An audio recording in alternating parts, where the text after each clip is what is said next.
한국에서 알바를 하면 손님이 없을 땐 좀 앉아있고 핸드폰도 보고 하잖아요. 일본에서는 핸드폰, 잠깐 앉아있기, 나는 로봇이다, 나는 서비스 장인이다 라고 생각하고. 당신을 자극시키는 말이 빈조입니다.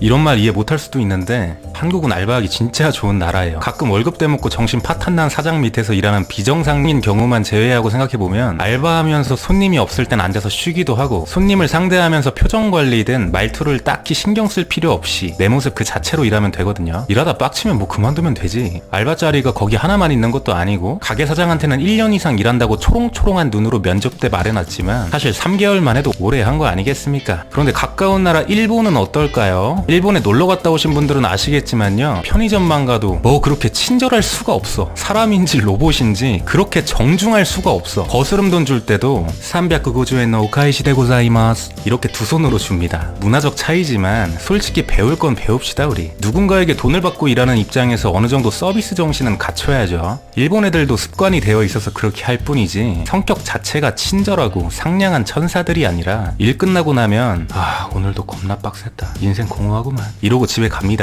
오늘은 일본에서 수많은 일을 해봤지만 그 중에서도 가장 최초에 했던 알바인 야키니쿠 고깃집에서 알바했던 썰을 풀어볼게요. 식당이든 고깃집이든 다 시스템이 다르니까 참고만 하시고요. 한국에서 알바 중에서 고깃집 알바 난이도를 상중하로 분류해보라고 한다면 손님이 좀 있는 식당을 기준으로 중 정도는 된다고 보거든요. 그런데 일본에서 고깃집 알바는 확실히 상입니다. 일본 노가다 공사판에서 보조 알바로 지시봉 들고 자동차한테 일로 가세요, 들어오세요 하는 거보다 힘듭니다. 일단 한국에도 몇몇 그런 가게가 있는데 일본에서 제가 일했던 가게는 100이면 100 고기를 직접 구워줬어요. 한국에서 닭갈비집이나 조금 친절한 가게를 가보면은 처음에 고기 올려주고 뒤집어주고 하잖아요. 그것처럼 고기를 뒤집어주고 손님 앞에 놔주기까지 합니다. 10테이블 정도 되는 가게를 혼자 커버하면서 여기 구워주고 저기 구워주고 하다 보면은 이 테이블이 고기 구운 정도가 한 50% 됐으니까 8번 테이블 고기 한번 뒤집어주고 그 다음에 3번 테이블 한번 뒤집고 여기 뒤집어주러 와야겠다. 무슨 수학 공식 암기보다 더 힘들어요. 어느 날은 막 열심히 구워주다가 어떤 테이블에 고기를 올려주고 뒤집어주는 걸 조금 까먹은 거예요. 아니 근데 무슨 탄 냄새가 나, 이게 무슨 냄새지? 하고 가서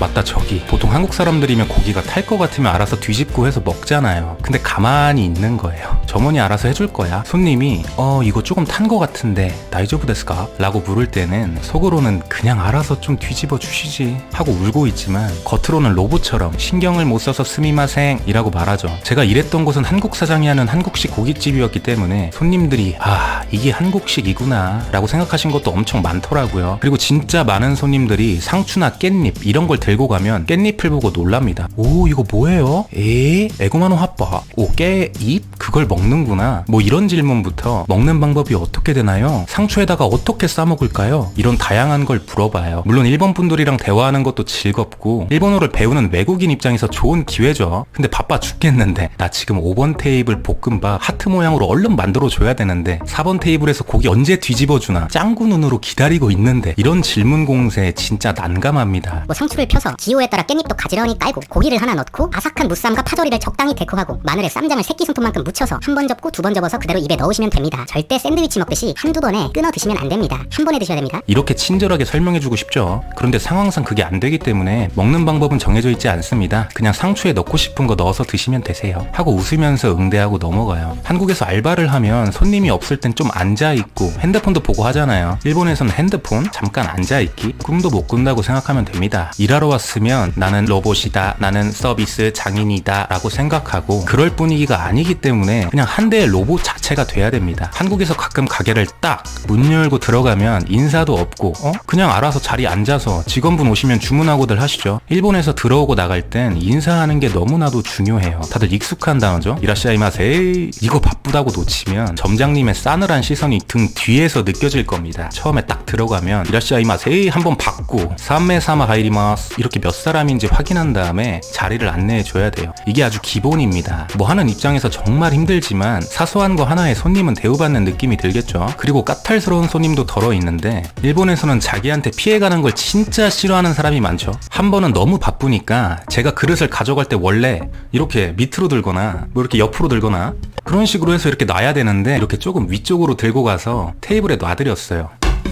근데 입에 닿는 부분이 손에 닿다 보니까 손님이 뭐 하시는 거냐고 다 다시 달라고 다다다다 말씀하시는데 그때는 일본어도 잘 못할 때라 뭔 소린지도 모르겠고 그냥 한국 가고 싶더라고요. 근데 지금 생각하면 당연한 거죠. 저 같아도 기분 나쁠 것 같긴 하네요. 또 일본은 한국처럼 카드 계산이 보편화되어 있지 않죠. 그래서 계산기를 두드려서 계산하거나 코스에 나오는 금액을 현금으로 받아야 됩니다. 일본 분들이 이런 제스처를 취하거나 오카이케 오네가이시마스 이렇게 계산해주세요 라고 했을 때 네 감사합니다 얼마입니다 안녕히 가세요 하면 얼마나 편하겠습니까? 현금 받아서 계산해서 착착착착 거스름돈 주는 게 일이 쌓이다 보면 여간 시간 뺏기는 일이 아니에요. 그리고 일에 대충이 없습니다. 모든 건 매뉴얼대로 행동해야 돼요. 음식도 대충 막 풀면 안 되고 딱 매뉴얼만큼만 드려야 되고 음료를 만들어서 가져다 드릴 때도 그냥 내 생각대로 탄산수 요만큼 위스키 요만큼 하이보로 완성 이렇게 하면 안 되고 가게에 정해진 매뉴얼대로 행동하는 정확한 시계의 나사가 되어야 한다는 겁니다. 뭐 제가 사실 나이 들고 한국에서는 알바를 안 해본 게 몇 년째인지 좀 길기 때문에 한국의 현재 알바 생태계에 대해서 잘 알지는 못합니다. 뭐 한국도 일본처럼 깝깝하게 일이 돌아갈 수도 있겠죠. 그래도 한국엔 융통성이 좀 있잖아요.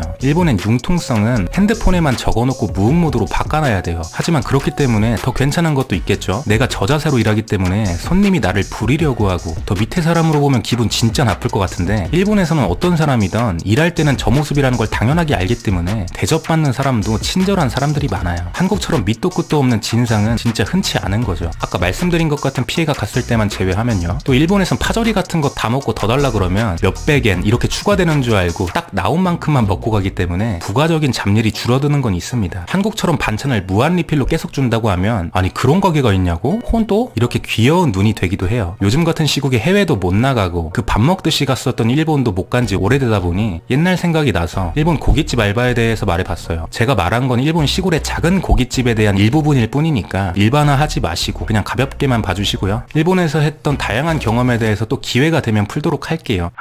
어디든 해외 좀 나가고 싶다. 당신을 자극시키란 말이. 이 영상에서 나오는 모든 문구와 내용은 저의 보잘것없는 뇌 속에서 나온 것으로 사실과 다를 수 있습니다. 저의 영상이 찰나의 순간이라도 재밌었다면 구독과 좋아요를 부탁드립니다. 이 채널을 지속하는 보람이 됩니다.